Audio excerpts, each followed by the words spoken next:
In today's video, we'll discuss the expression buy, borrow, and die. So essentially, this is how the wealthy maintain their wealth by using the American tax system. The phrase buy, borrow, and die was coined more than 20 years ago by Professor Ed McCaffrey, who has to use these phrases to summarize the American tax system. The basic premise is that the rich buy something similar to an asset, like stocks, ETFs, or real estate. They borrow these assets rather than selling them, and then die with the assets passing to their heirs or beneficiaries.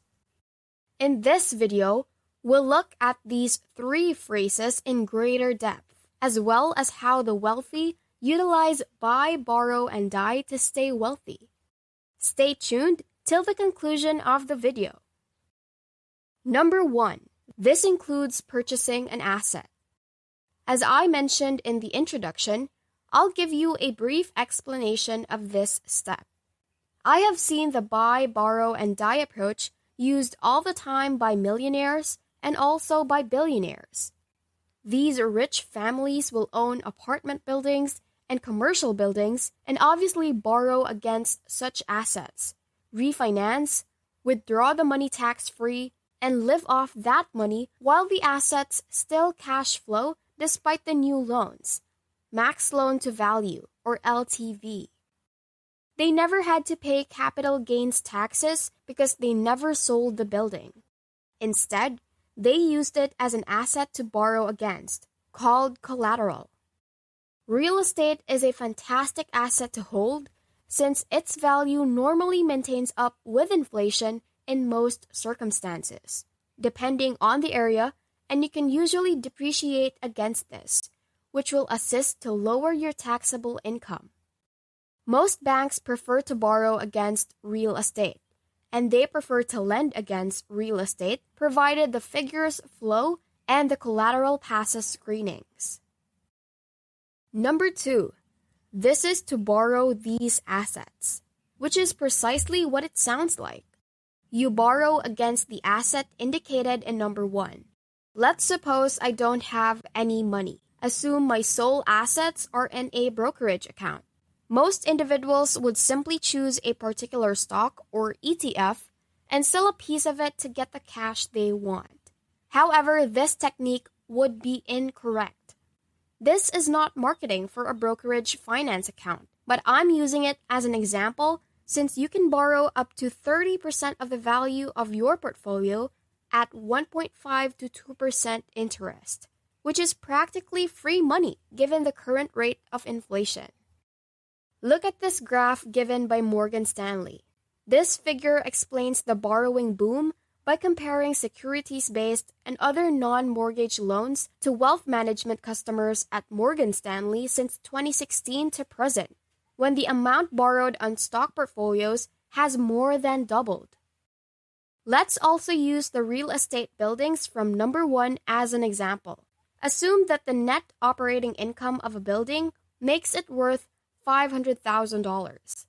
And assume that the owner wants to take out a 75% loan-to-value cash-out refi on this estate. They would receive $375,000 tax-free. Let me know in the comments if you have any other questions about investing. Let's return to the video. In a brokerage account, this is the same as borrowing on your stock portfolio. By selling their shares in the previous example, these individuals avoid triggering a taxable event, while still receiving the cash that they require to survive. Not only are they avoiding a taxable event, but these assets are often increasing in value as a result of all the money printing that has occurred over the years. The affluent are becoming richer, while the poor are remaining impoverished. Now lastly, number 3. When you die, your assets often belong to your heirs or descendants. Usually, the debts are settled by selling the assets that were borrowed, and the successors acquire these assets at a step-up at cost basis. So let's suppose we acquired a $500,000 building 25 years ago. We discussed it before and it has grown to a value of $1,500,000, for example. You may either borrow from that building again or sell it for $1,500,000 without paying capital gains tax, since your heirs will inherit it with a $1,500,000 cost basis at the time you die. So there's a famous real estate tax plan known as a 1031 exchange, in which if you sell a property and discover a similar property with a certain time limit, you may actually avoid paying capital gains tax on the original purchase of that property.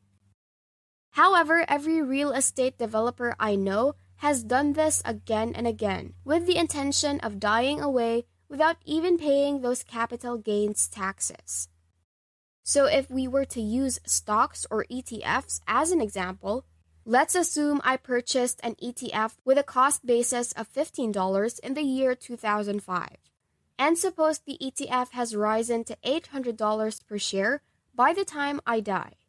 If my heirs chose to sell that ETF at $800 per share today, they are not paying any capital gains tax since they got the ETF at a cost basis of $800 per share. If they want, they can pay off the debt using the profits from the sale of the ETF. Understood? To sum it all up, you know now what buying, borrowing, and die is. This is clearly not a flower and fairies event. Even if you take out money refinance on a property, the statistics still have to work. The equities you're borrowing against may decrease in value, and you may be required to pay margin to make up the difference in order to maintain the 30% on your brokerage account, for example.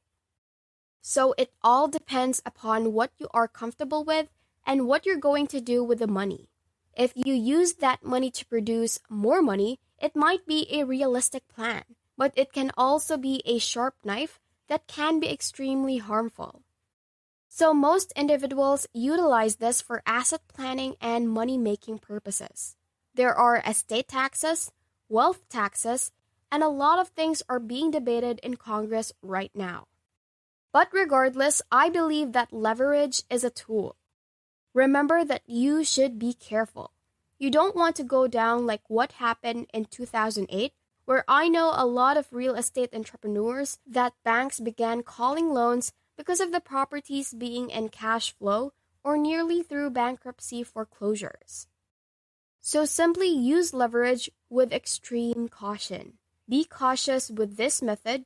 I know a number of individuals who have exploited it to its full potential, as well as those who have been burned by it.